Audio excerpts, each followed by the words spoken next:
18 horas. Notícias de Manaus, Amazonas, Brasil e do mundo. Agora na Mix.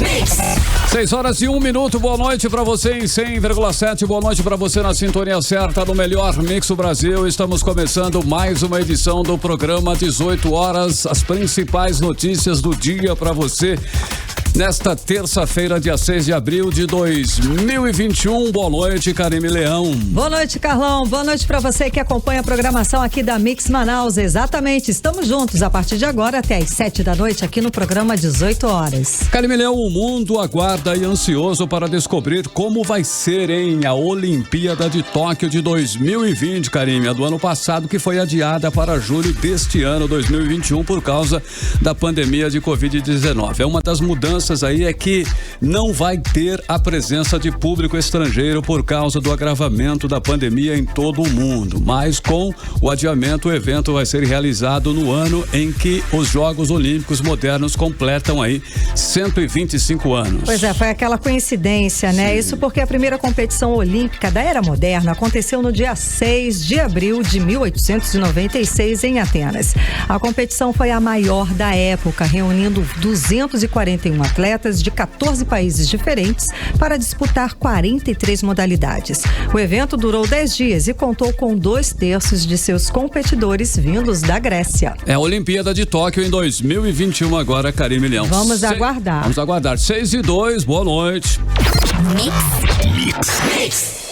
Olha, no programa de hoje vamos mostrar em que pé está o processo da CPI contra o governador Wilson Lima na Assembleia Legislativa do Amazonas. Vamos mostrar também que este mês completa 1 ano do escândalo da compra fraudada e superfaturada de ventiladores mecânicos pelo governo Wilson Lima. Também há destaque aqui no programa o faturamento surpreendente do Polo Industrial de Manaus no primeiro mês de 2021. E vem cheia por aí. Reportagem do 18 horas mostra que o Amazonas deve ter cheias severas este ano, com 17% de chance de bater o recorde histórico de 2012. E na entrevista do dia, vamos conversar com a deputada Maiara Pinheiro, presidente da Comissão de Saúde e Previdência da Assembleia Legislativa, que vai falar sobre a possibilidade de o Amazonas enfrentar a terceira onda de Covid-19.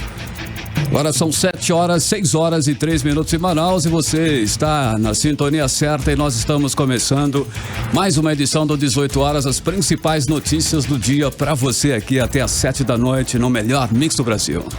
Você está ouvindo Mix 18 horas. Olha, esse mês completa 1 ano que estourou o escândalo da compra fraudada e superfaturada de 28 ventiladores pulmonares numa loja de vinhos pelo governo Wilson Lima. O jornalismo do 18 horas apurou e noticiou em primeira mão que o governo do Amazonas pagou mais do que o dobro do valor pago pelo governo federal pelo mesmo equipamento. Depois, a notícia foi publicada nos principais jornais do país e do mundo no momento em que o Amazonas passava pelo pico da primeira onda da pandemia, com cenas terríveis de pacientes morrendo sem atendimento nas portas dos hospitais e de enterros em covas coletivas que circularam o mundo. E a partir da divulgação desse escândalo, várias operações foram deflagradas pela Polícia Federal em Manaus, tendo como alvos principais o governador Wilson Lima e o vice-governador Carlos Almeida Filho, secretários e funcionários do primeiro e segundo escalão da Secretaria de Estado de Saúde. Mais de 10 pessoas chegaram a ser presas pela Federal, entre elas empresários e 2 ex-secretários de saúde. As casas e os gabinetes do governador Wilson Lima e do vice Carlos Almeida Filho foram alvos de busca e apreensão pela Polícia Federal. Vale lembrar que até hoje os celulares do governador estão confiscados. E as investigações levaram a subprocuradora-geral da República, Lindora Araújo, a denunciar o governador Wilson Lima como chefe da organização criminosa que roubou recursos da saúde do estado do Amazonas. Ela chegou inclusive a pedir a prisão do governador, mas o ministro do Supremo Tribunal de Justiça, Francisco Falcão, negou, alegando que aquele momento não se justificava. Esse inquérito corre em segredo de justiça e ainda não foi concluído. E hoje, o 18horas.com.br, que é o site de notícias da Mix Manaus, publica uma reportagem completa com todos os detalhes desse mega escândalo. Carlão, e vale lembrar lembrar que foi por conta desse escândalo na saúde que a Assembleia Legislativa recebeu mais de 10 pedidos de impeachment contra o governador e o vice. E até hoje apenas um foi analisado e arquivado depois pelos deputados estaduais. Os outros continuam esquecidos nas gavetas do presidente da Assembleia Legislativa do Estado. Chegou a ser instaurada a CPI da Saúde, que identificou outros desvios de recursos na área da saúde, mas que também foi arquivada pelos deputados. Olha, o descontrole, a corrupção e também a falta de gestão na saúde do Estado fez com que o Amazonas registrasse a maior taxa de mortes por Covid-19 em todo o mundo, em detalhe. Assim como as cenas mais chocantes, como a morte por asfixia de dezenas de pacientes por falta de oxigênio medicinal. E segundo o boletim Covid-19 desta segunda-feira, o Amazonas registra 12.107 mortes e mais de 352 mil casos confirmados da doença. São 2.827 mortes para cada grupo de 1 milhão de habitantes, enquanto que a média nacional é de 1.554 mortes para cada grupo de 1 milhão de habitantes. Como disse o Carlão, o Amazonas detém a maior taxa proporcional de mortes por Covid-19 do mundo. Karine Milhão, e não resta aí a menor dúvida de que se tivéssemos aí uma gestão profissional e competente, o Amazonas não estaria liderando o ranking mundial de mortes por coronavírus. Um ano depois de registrar o primeiro caso, a primeira morte e o primeiro grande escândalo na saúde. As pessoas continuam morrendo na capital e no interior por complicações da Covid e o estado está perto de registrar uma terceira onda, segundo os especialistas em pandemia. Você está ouvindo 18 horas. Bom, e no mês em que o escândalo da compra superfaturada de ventiladores pulmonares completa um ano, a proposta de CPI da pandemia é freada na Assembleia Legislativa do Amazonas. A CPI da pandemia pretende dar continuidade às investigações iniciadas pela CPI da Saúde, mas depende de 6 assinaturas para ser aprovada. Enquanto isso, os deputados do Amazonas se calam diante dos escândalos de corrupção durante a pandemia. Vamos aí aos detalhes com Odineia Araújo. Foi graças à CPI da Saúde instalada na Assembleia Legislativa do Amazonas em 2020 que ficamos sabendo que o governo do estado recusou proposta de empresa com preço de respiradores mais barato para fechar negócio com a importadora no valor de quase 3 milhões de reais para a compra de 28 respiradores que nem atenderam a necessidade do estado. Foi através de descobertas da CPI da Saúde também que operações da Polícia Federal foram realizadas no Amazonas devido a tantas fraudes com dinheiro que deveria estar no combate ao coronavírus e estava indo pelo ralo em esquemas envolvendo servidores do alto escalão do governo. A continuidade da investigação iniciada no ano passado foi proposta pelos deputados estaduais Dermilson Chagas e Wilker Barreto no dia 16 de março. Segundo o deputado Dermilson Chagas, a ideia é investigar se a má gestão e a corrupção nos gastos públicos, que em 2020 se alastraram tão rápido quanto o vírus, estão presentes também nesse segundo ano da pandemia. Nós precisamos saber quem são as pessoas que negligenciaram, que foram omissas. Por que tantas pessoas morreram no estado do Amazonas? A falta de socorro no interior, apesar da decisão do Tribunal de Justiça, desobrigando o estado a transferir pacientes que estavam em situações graves. É preciso investigar. O que nós vamos descobrir é o que deu certo, o que deu errado e o que foi superfaturado. Mas para isso ser possível, de acordo com Dermilson Chagas, é preciso da assinatura de mais 6 deputados interessados em saber onde está sendo investido o dinheiro público destinado ao combate da Covid no Amazonas. A população do Amazonas não sabe os gastos com o avião, quantas UTIs aéreas tiveram à disposição do interior, quantas pessoas foram transportadas. Só que a proposta de CPI da pandemia até agora está parada na Assembleia Legislativa do Amazonas. O deputado Wilker Barreto diz que a CPI da Saúde deu sua contribuição e a CPI da pandemia é fundamental. Essa casa, ela precisa entender que quem pauta a Assembleia é a sociedade do Amazonas. Então, hoje nós cobramos mais uma vez que se essa casa não fiscalizar os atos do Executivo Estadual, ela perde a essência, ela perde a natureza de existir. E isso é ruim, porque nós temos denúncias Brasil afora de desvio de recursos. O Amazonas já não é, teoricamente, mais iniciante nesse assunto. Temos inúmeros escândalos. Não esqueçamos dos respiradores da Casa de Vinho. E esta casa não quer apurar. Os deputados não perderam a esperança de que os parlamentares que assinaram a CPI da Saúde também queiram saber para onde está indo a verba destinada à pandemia. No dia 8 de abril faz um ano que o escândalo da compra superfaturada dos respiradores foi revelado. Na época, o 18 Horas informou que cada um dos 28 ventiladores pulmonares custou o dobro dos respiradores comprados pelo governo federal no mesmo período. A diferença de preços foi de quase 50 mil por unidade. O escândalo levou a Procuradoria da República a pedir a prisão do governador do Amazonas, Wilson Lima. Odineia Araújo para o 18 Horas. Bom, o fato é que o governador Wilson Lima recompôs a sua base aliada e tem a maioria suficiente para evitar que os deputados investiguem as denúncias de corrupção. É público e notório que, para manter a base de apoio, é claro, o governador distribuiu cargos e vantagens para os deputados e, com isso, permanece livre de responder a um processo de impeachment ou mesmo ter que enfrentar uma CPI. É o poder, né? O poder da caneta de um estado que fatura por ano mais de 22 bilhões de reais, num estado em que os empresários têm interesses empresariais e esquecem, né, de defender aí o povo na maior crise sanitária da história do Amazonas. Enquanto os políticos pensam só nos interesses próprios, né? Continuamos perdendo vidas que poderiam ser salvas se nós tivéssemos uma gestão melhor e honesta na saúde. Você está ouvindo 18 Horas.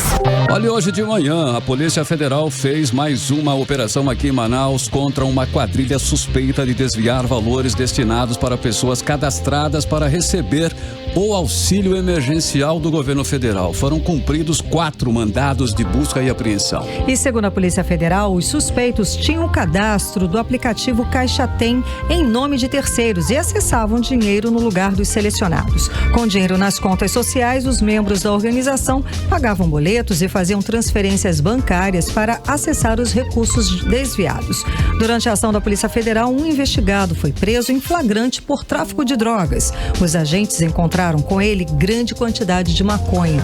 E a estimativa é de que eles desviaram aí aproximadamente R$1 milhão. Os indiciados podem responder na medida de suas responsabilidades pelos crimes de pertencerem a uma organização criminosa e furto qualificado mediante a fraude. Se condenados, podem cumprir pena de até 16 anos de reclusão. Pois é, Carlão, lembrando aí que o pagamento da nova rodada do auxílio emergencial é feito diretamente em conta poupança digital da Caixa, que pode ser movimentada pelo aplicativo Caixa Tem. Os saques ainda não foram liberados e os recursos só podem ser retirados nas agências. Também não é possível se cadastrar para receber o benefício. 18 Horas. O novo ministro da Justiça, Anderson Torres, comunicou ao diretor-geral da Polícia Federal, Rolando Alexandre, que vai exonerá-lo do cargo. A informação foi divulgada pelo jornal O Globo. Pois é, e o ministro da Justiça, Anderson Torres, anunciou agora há pouco o nome do novo delegado-geral da Polícia Federal, Paulo Maurino. O anúncio foi feito por Torres e seu perfil no Twitter. Maurino substituirá Rolando Souza, que estava no comando da corporação desde 2020. Torres também anunciou o nome do novo diretor da Polícia Rodoviária Federal, que é o Silvinei Vasquez. A troca no comando das duas corporações era esperada ao longo desta terça-feira, desde que foi revelado que o presidente Jair Bolsonaro teria dado aval para que Torres promovesse as substituições. Agora são 6h15 em Manaus. Você está no melhor mix do Brasil. Uma boa noite para você. As principais notícias do dia você vai conferir aqui em mais uma edição do 18 Horas até às 7 da noite para você. 18 Horas. E no Amazonas, os profissionais de saúde estão trabalhando em estado de greve. Além disso, eles criticam o decreto governamental de auxílio alimentação, que prorrogou por mais 2 meses o pagamento em dinheiro.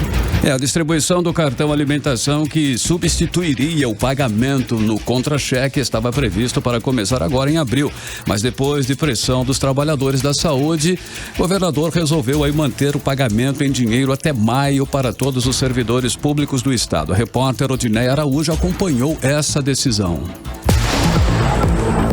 A permanência do pagamento do auxílio alimentação em dinheiro aos servidores públicos do Amazonas é uma das principais reivindicações dos trabalhadores da saúde, que desde o dia 22 de março estão em estado de greve, ou seja, com a possibilidade de parar a qualquer momento. É que o governador Wilson Lima tenta substituir o auxílio pago em dinheiro no contra-cheque dos servidores desde que assumiu. E diante da reação da categoria, vem criando decretos governamentais. Em julho do ano passado, um decreto informava que a partir de janeiro desse ano, o auxílio alimentação dos servidores seria substituído por cartão. Mas a categoria reagiu e um novo decreto foi emitido informando que o benefício em dinheiro seria prorrogado até março. Agora, com o receio de uma possível greve dos trabalhadores da saúde em plena pandemia da Covid-19, o governador Wilson Lima cedeu parcialmente e no dia 31 de março publicou no Diário Oficial do Estado mais um decreto mantendo o pagamento do auxílio alimentação em dinheiro até maio. A presidente do Sindsaúde, Cleidinir Francisca do Socorro, que representa os servidores da saúde, criticou o novo decreto do governador Wilson Lima. Não é o ideal. Nós vamos continuar lutando como entidade sindical, como a gente está lutando para que esse auxílio continue em pecúnia. Desde o ano passado, que foi depois que ele decretou, fez o decreto, né? E os trabalhadores e trabalhadoras na área da saúde ainda não estão satisfeitos. Os trabalhadores querem esse auxílio alimentação que continue em pecúnia e com elevação de R$100, que totaliza R$600 no seu auxílio alimentação. Não é isso que o trabalhador e trabalhadora da saúde estão querendo. Estão querendo que fique definitivo nos seus contra-cheques. A insistência do governo do estado em substituir o pagamento do auxílio refeição dos servidores públicos em dinheiro por cartão entrou na mira do Ministério Público do Amazonas. A entidade iniciou investigação no contrato com a empresa de cartão alimentação por suspeita de irregularidade. Segundo portaria de instauração do inquérito, a contratação onera um serviço que é realizado em folha e sem custos ao Estado. Em nota na época, o governo do Amazonas informou que não há ilegalidade nem aumento de gastos com a contratação da empresa e que a licitação foi feita para resguardar os cofres públicos e os servidores de ônus previdenciários sobre os valores de tickets pagos em espécie. Odineia Araújo para o 18 horas. Você está ouvindo 18 horas. Olha, tivemos muito sol novamente, né, Karim? Uma terça-feira bastante ensolarada. Aliás, nós estamos tendo sol aí desde o final de semana, desde sábado, domingo e segunda e hoje também. E agora à noite vai continuar, né, sem chover. Vamos saber detalhes aí. Tempo e temperatura com Karim Leão. Previsão do tempo. Bom, segundo informações do Climatempo, vamos ter períodos de nublado com chuva a qualquer hora durante a noite e a madrugada. A mínima prevista é de 23 graus, a máxima pode chegar a 30 graus. As chances de chuva são de 83%. E a umidade relativa do ar fica entre 60%, podendo chegar a 91%. 6h24, boa noite. Mix. A ex-promotora Vânia Maria, do Perpétuo Socorro Marques Marinho, tomou posse como desembargadora do Tribunal de Justiça do Amazonas em cerimônia virtual realizada na manhã de hoje.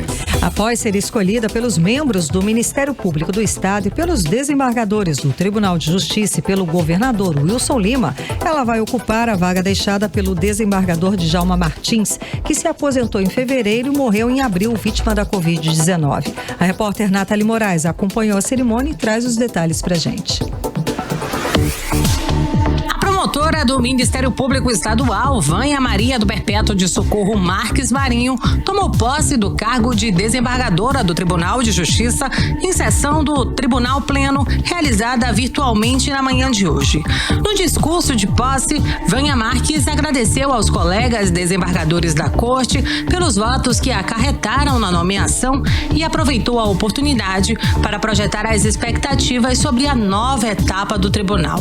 Emocionada, ela demonstrou a gratidão pelo momento. Temperada por uma ponta enorme de receio pelo novo, pela angústia que habita todo aquele a quem cabe a missão de julgar.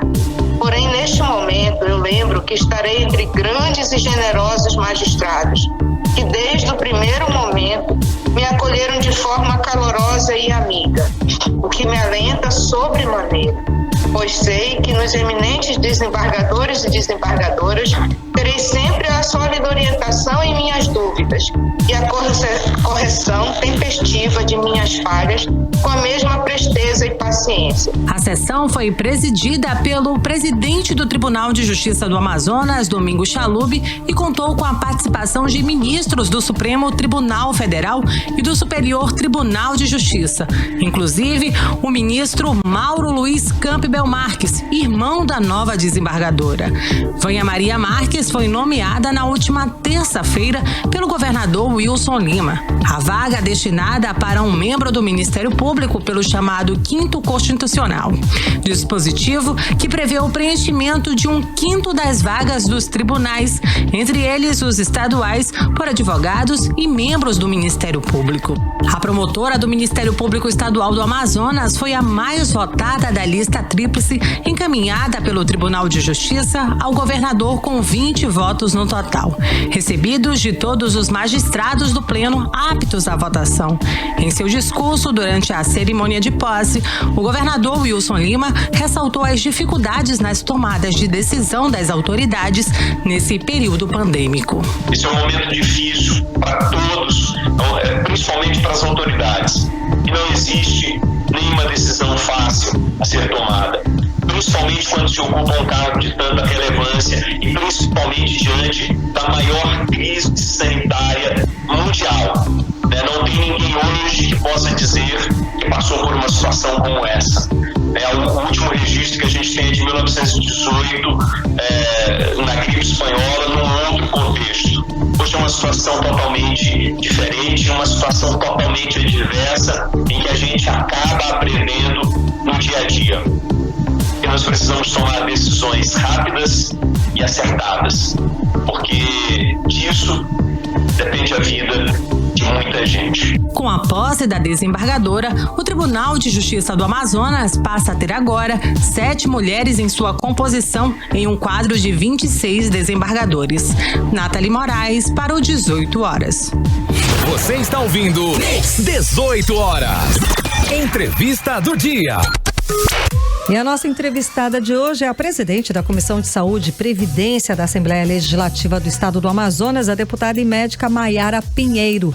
Muito boa noite, deputada. Seja bem-vinda ao programa 18 horas. Boa noite, Karime Leão. Boa noite, Carlos Júnior. Boa noite. E todos os ouvintes da Rádio Mix. Tá ótimo. Então, o governador Wilson Lima já dá como praticamente certo que o Amazonas vai enfrentar uma terceira onda da pandemia de Covid-19. A senhora, que é da área, também projeta que teremos essa terceira onda? Como é que a senhora analisa essa situação? Karime, a pandemia do Covid-19, ela é muito imprevisível, mas seguindo uma lógica que a ciência tem acompanhado, principalmente na Europa, é possível que tenhamos sim uma terceira onda e precisamos nos precaver e nos preparar para isso. Ok, nas duas ondas, o Amazonas foi pego de surpresa enfrentando o caos na saúde que nós vimos muito bem. Mais recentemente, inclusive com falta de oxigênio, que levou aí a mortes de dezenas de pessoas por asfixia. E agora, se tivermos uma terceira onda, nós estamos preparados aí para um novo pico de casos e de mortes? É lamentável realmente o que aconteceu durante a segunda onda no nosso estado. Realmente houve uma falta global de oxigênio. Graças a Deus, nosso interior sofreu um pouco menos do que a capital. Mas eu recentemente fiz um novo requerimento à White Martins, principalmente quando eu tomei conhecimento dessa operação chamada Gratidão, onde o governo do estado do Amazonas tem ofertado leitos clínicos e de UTI para outros estados, para que haja uma reserva técnica e uma segurança para os amazonenses, para que nunca haja de faltar novamente, como ocorreu agora durante o segundo ano. Certo, deputada. É a operação que foi suspensa, essa operação, né? A Operação Gratidão, justamente com medo da falta de até insumos de kit intubação. Ainda está suspenso? Justamente essa questão do kit intubação é uma questão nacional. O Ministério da Saúde já avisou que dentro de 15 dias ele está fazendo uma compra direta e vai mandar para os estados. Ele ainda não informou a quantidade que vai para cada estado, mas com certeza os estados que estão na zona vermelha, na zona roxa, terão prioridade, né, no recebimento desse kit intubação. Então, ainda está suspensa por conta disso, pela falta de insumos. E a gente sempre se precaver para que a reserva dos amazonenses nunca faltem. Importante.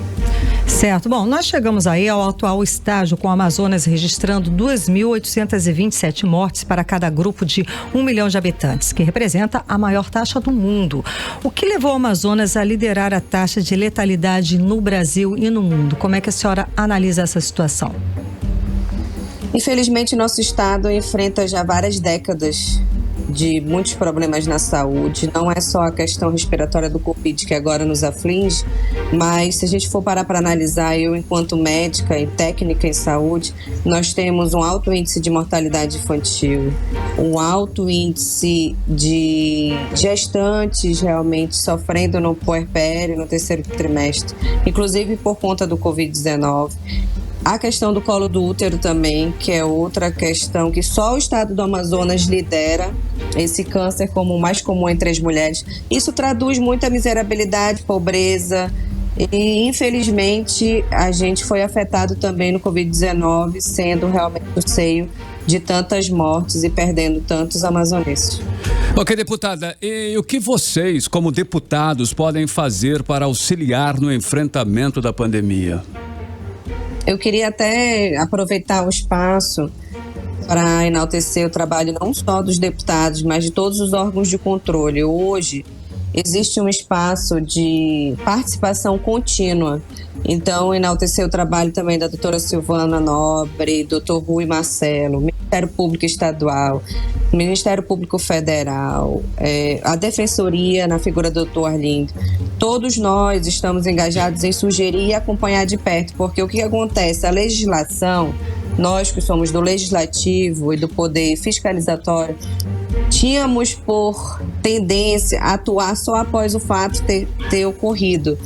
E então sentimos a necessidade de acompanhar isso de perto para tentar se precaver e realmente sugerir e atuar um pouco mais na gestão. Mas gestão em saúde é do executivo, né? Cabe a gente fiscalizar, cobrar, e é isso que a gente tem feito. Eu, no seio da comissão, fiz várias reuniões extraordinárias, inclusive durante o recesso parlamentar, nessa segunda onda. Inclusive, agradeço a participação também dos outros deputados, o deputado Carlinhos Bessa, o Wilker Barreto, o Dermilson Chagas. Então, todos nós estivemos realmente engajados. E o que cabe a nós é realmente legislar, cobrar, sugerir, fazer requerimento. Mas a questão da gestão mesmo, de executar, por conta do poder do executivo. Ok. Deputada, com todos os cientistas e até o próprio governador Wilson Lima apontando uma possibilidade real para uma terceira onda da pandemia, a senhora não achou precipitada a decisão do governo de flexibilizar o funcionamento das atividades econômicas? Isso é uma questão muito delicada, né? Porque existe também a questão da fome. Eu sempre fui em favor da vida, obviamente. Eu sou profissional de saúde, eu preciso ficar do lado desses profissionais que estavam ali no início de janeiro, final de dezembro, sobrecarregados e que já apontavam uma necessidade do lockdown, mas ao mesmo tempo a gente precisava lançar um pacote econômico, um salvaguarda ali para os comerciantes. Eu fiquei muito feliz em saber que batemos o recorde de vendas agora na Páscoa, 15% a mais do que o ano passado. Mas eu acho que agora a única saída é fazermos a testagem em massa e deixar em casa quem tiver contaminado com Covid-19. E aí sim, dessa forma a gente faz um isolamento forçado dos contaminados, antes de precisarmos novamente de um lockdown, de botar todo mundo dentro de casa. E além disso, claro, obviamente, vacinação em massa da população, porque é isso que tem se mostrado benéfico em todo o mundo. É claro que a gente não pode prever uma nova mutação que não seja coberta por essa vacina, mas eu acho que é um problema de cada vez. A gente precisa fazer o que hoje a ciência defende, e o que a ciência defende, que já se mostrou eficaz, é vacinação ao lado da testagem em massa, para deixar esses contaminados longe, para que não possamos mesmo ultrapassar aquela disseminação e contaminação da comunidade comunitária, que é o que a gente chama quando um paciente contaminado já passa para 2 ou mais pessoas. Foi isso que aconteceu em janeiro e por isso que a gente colapsou como foi. Certo, deputada, e como seria essa testagem em massa? A gente conseguiria fazer isso? Eu vou propor agora nessa audiência que a gente use até a mesma estrutura da vacinação, drive-thru. Né? Hoje existem vários testes de PCR, existem o antígeno e existe também o PCR, RT-PCR, que é aquele que a gente já conhece, que é feito através do suave nasal. E existe até um que é feito pela saliva do paciente, que o resultado também é na hora, e a USP e a Federal de Goiás já tem esse tipo de teste. Então, acho que vale muito a pena a gente fazer a testagem e fazer o isolamento forçado dos contaminados. A gente precisa realmente atuar à frente da pandemia e não atrás, como a gente tem feito. Ok, deputada, está marcada para amanhã uma audiência reunindo especialistas em pandemia e membros do governo para discutir medidas de prevenção. O que podemos esperar dessa audiência? A gente marcou na tentativa de ver mais uma vez um planejamento. Existe uma discussão muito grande sobre os leitos hoje que estão vagos e que foram abertos específicos para o Covid. Isso demanda recurso para manutenção mensal. Então, eles precisavam da validação também dos órgãos de controle. Nessa reunião vão estar presentes o Ministério Público Estadual, Federal, Defensoria, TJ, né? Então, são várias pessoas também dos órgãos de controle, além da Censa e a CES-AM, que são os órgãos que controlam, que executam a saúde, e a gente vai ver, além do planejamento do Poder Executivo, tanto da capital quanto do Estado como um todo, sugerir, como essa sugestão que eu acabei de fazer, e reforçar as medidas que a gente tanto precisa para evitar uma nova catástrofe.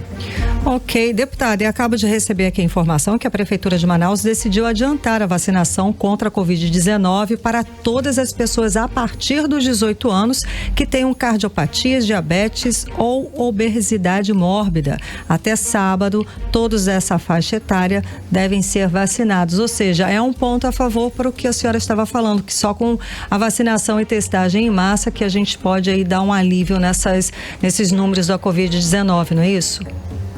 Perfeitamente. Se a gente for analisar os dados da FVS, a maioria dos pacientes internados com Covid e que tem obesidade, diabetes mellitus e essas comorbidades que estão sendo primeiramente atendidas, eles têm a maior taxa de mortalidade.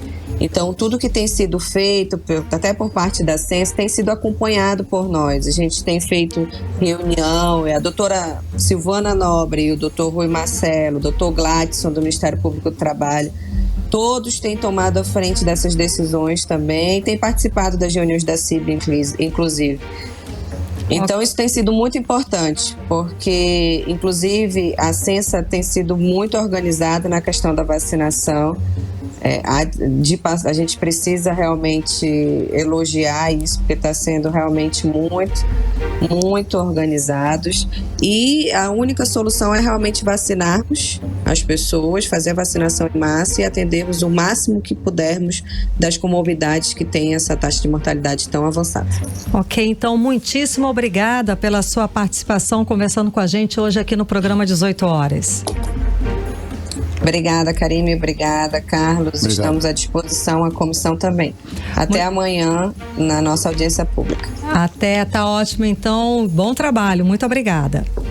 Obrigada, tchau, tchau. Tchau, tchau. Conversamos com a presidente da Comissão de Saúde e Previdência da Assembleia Legislativa, a deputada médica Maiara Pinheiro.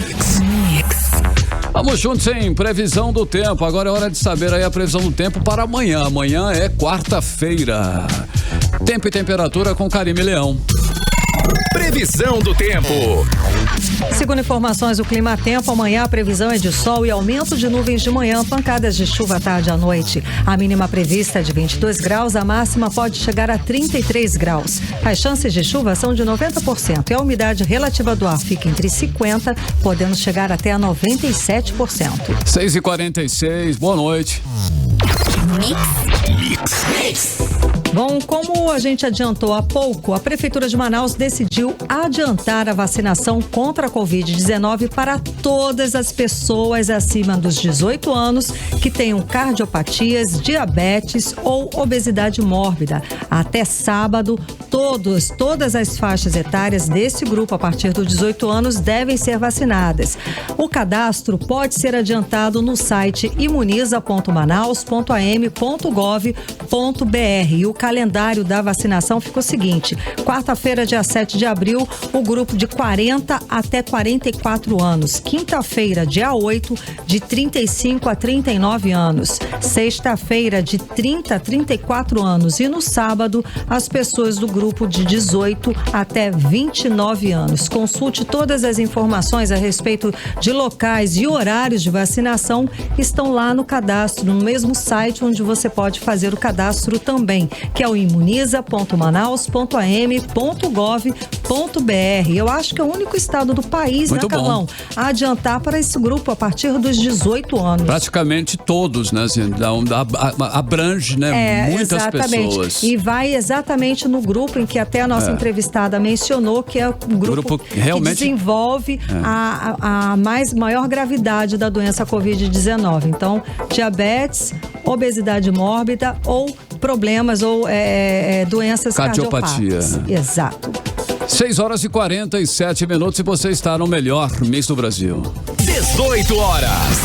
As chuvas acima da média em que atingem o Amazonas desde o início do ano devem provocar grandes inundações ao longo das bacias dos Rio Negro e Solimões e atingir a cota máxima de 29,45 metros. Pois é, Carlão, e por isso Manaus e os municípios de Manacapuru e Itacoatiara devem sofrer uma cheia severa este ano, como explica a repórter Nathalie Moraes.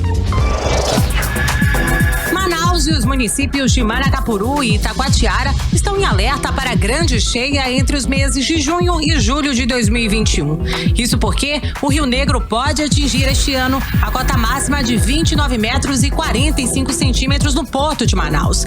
Segundo a engenheira hidrológica do CPRM, Luna Gripe, a probabilidade de que esteja em curso uma grande cheia tão grande quanto a de 2012 é bem grande, de aproximadamente 80% segundo o Serviço Geológico, trazendo grandes inundações, principalmente para a área central da cidade. Foi estabelecida como 29 metros.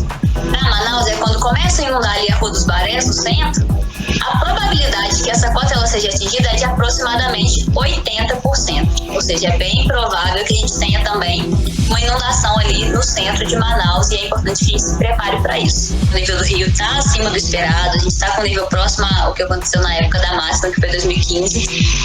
E a previsão da mesma forma. Se vocês observarem o quadradinho laranja, o retângulo laranja, que é o da previsão, ele está na parte superior da nossa faixa de permanência e está inclusive pegando a parte de inundação severa para Manacapuru, então quer dizer que existe uma probabilidade dela ser atingida. Segundo o Departamento de Resposta ao Desastre e Suporte da Defesa Civil do Amazonas, todos os municípios da calha do Juruá já estão com situação de emergência decretada.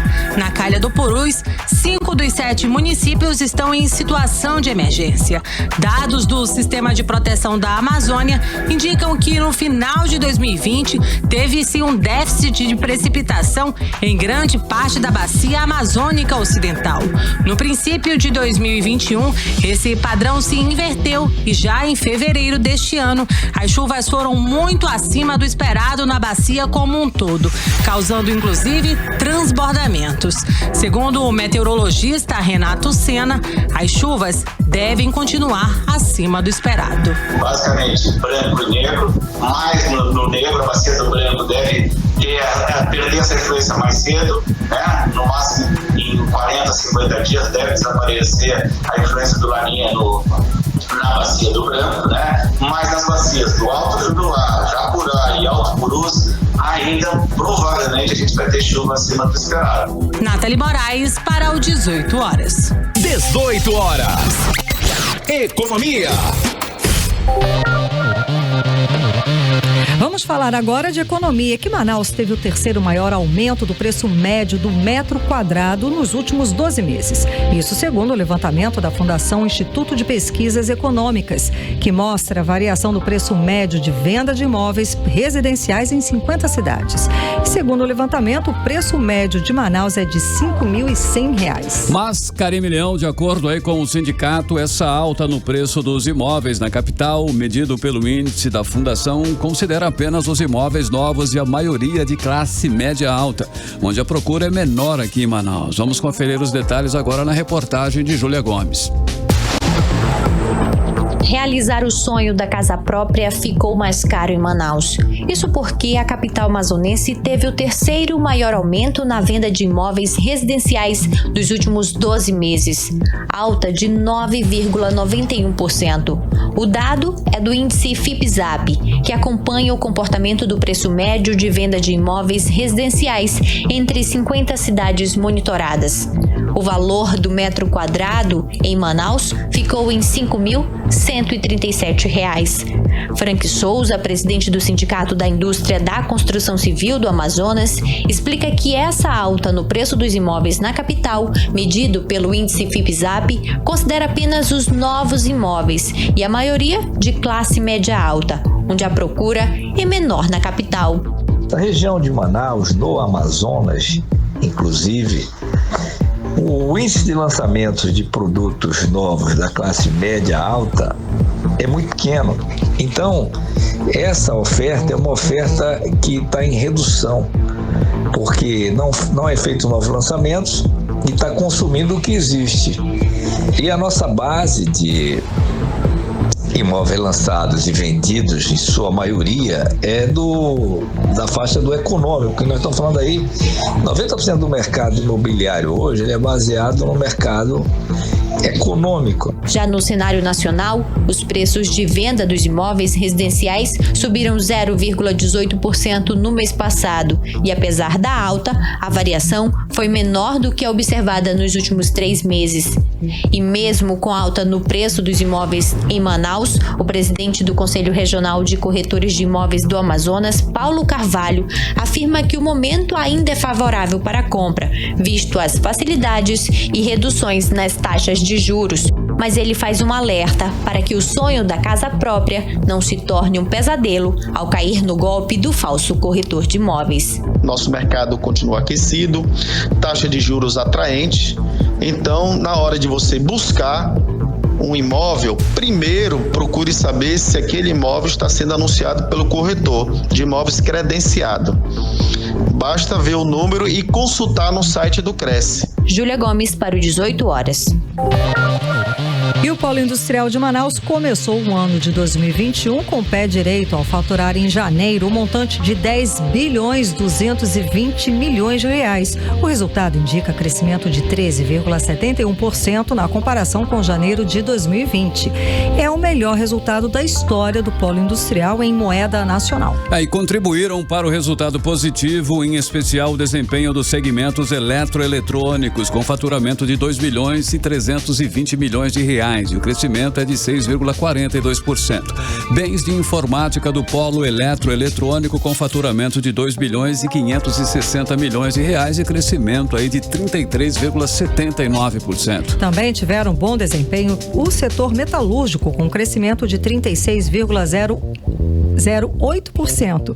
Químico, que aumentou o faturamento em 13,39%. O setor termoplástico cresceu 60,62% e o mecânico 2,54%. Olha, e outro que chamou a atenção foi o crescimento significativo do segmento de vestuário e calçados, que registrou aumento de 252,54% em janeiro no faturamento, na comparação com o mês de 2020. O crescimento da mão de obra não seguiu o mesmo ritmo do faturamento das empresas. Em janeiro, o Polo Industrial de Manaus registrou 100.005 trabalhadores, entre efetivos, temporários e terceirizados, o que indica aumento de apenas 1,13% em relação a dezembro do ano passado e 7,01% na comparação com janeiro do ano passado. E de acordo aí com o superintendente da Zona Franca de Manaus, Algacir Poulsin, o bom início de ano do Polo Industrial deve ser comemorado, mas é preciso manter aí a prudência em relação aos resultados dos próximos meses, principalmente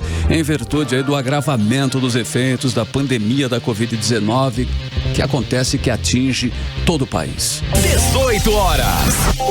E ontem nós falamos aqui, no 18 horas, sobre mais uma alta no preço da cesta básica no Amazonas. Fazer as compras do mês em março ficou 1,11% mais caro em comparação com o mês de fevereiro. E para a dona de casa conseguir fazer as compras do mês, o jeito é pesquisar e buscar alternativas. A repórter Júlia Gomes mostra pra gente como economizar no momento de preços elevados. Vamos conferir.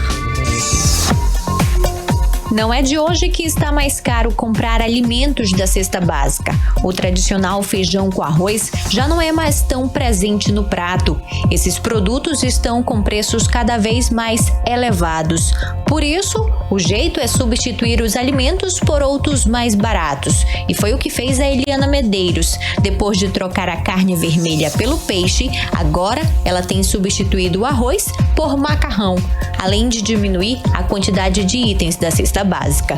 Eu tenho buscado substituição, por exemplo, o arroz. Temos trocado muito por macarrão, que é o mais barato no momento.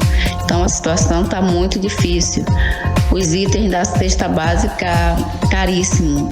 Além de substituir, estamos diminuindo a quantidade dos produtos em nossas cestas. E a Eliana tá certa. O arroz ficou mais caro aqui em Manaus. Segundo pesquisa da Comissão de Defesa do Consumidor da Assembleia Legislativa do Amazonas, no mês de março, o arroz teve um aumento de 3,38% na comparação com o mês anterior. Já o macarrão ficou mais barato, em média 5,5%. No mês passado, a cesta básica do amazonense ficou 1,11% mais cara no custo médio, em comparação com fevereiro. O economista Orígenes Martins explica que a opção de substituir os alimentos pode ajudar a baratear o produto. Ele explica como. Quando você perceber que aquele produto, arroz, margarina, feijão, a própria carne, estiver realmente fora do padrão do seu consumo, ou substitua por um outro produto, ou passe um tempo sem adquirir aquele produto. Por quê? No momento em que você deixar de comprar aquele produto, as pessoas passarem a não adquirir aquele bem, a falta de demanda por esse produto vai causar um problema que os ofertantes terão que baixar o preço para poder vender. Então, muitas vezes, a busca desesperada por um produto acaba também ajudando a aumentar o preço. Outra dica é não fazer toda a compra do mês em um só lugar. O segredo é pesquisar, segundo o especialista. Nunca compre tudo no mesmo lugar. Pesquise antes de comprar. Júlia Gomes para o 18 horas. 18 horas. 6 horas e 59 minutos e agora nós vamos aí atualizar os números da Covid-19 aqui no Amazonas e no Brasil com Karine Leão. E a Fundação de Vigilância em Saúde do Amazonas, por meio do Boletim Diário Covid-19, informa o diagnóstico de 953 novos casos da doença aqui no estado, totalizando para 353.929 os casos registrados aqui no estado do Amazonas. E ainda de acordo com o boletim, foram confirmadas 29 mortes por Covid-19, elevando para 12.136 o total de mortes no estado do Amazonas. E no Brasil, o Brasil bateu hoje o recorde com o registro de 4.195 mortes em 24 horas, segundo informações do Conselho Nacional de Secretários Estaduais de Saúde, somando o total de 336.947 mortes por Covid-19 em todo o Brasil. Desde o início de março, o Brasil é o país em que mais se morre por Covid-19. Os Estados Unidos, que estão em segundo lugar nesta lista, tiveram 515 mortes nesta segunda-feira.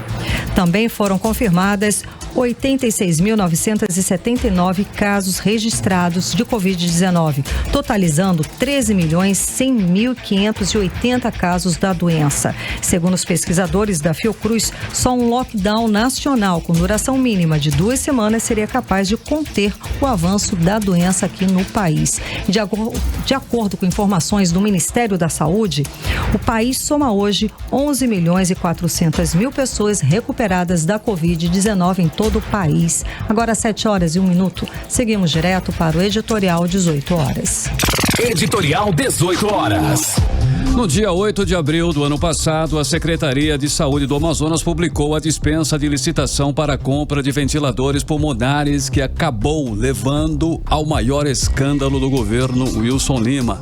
A compra de R$2.976.000 resultou a várias investigações e a denúncias graves da Procuradoria da República contra o governador. Wilson Lima foi acusado de chefiar o esquema denunciado como fraudulento pelo Ministério Público Federal. Houve até pedido para a prisão do governador. Pelo menos 3 secretários foram obrigados a deixar o governo.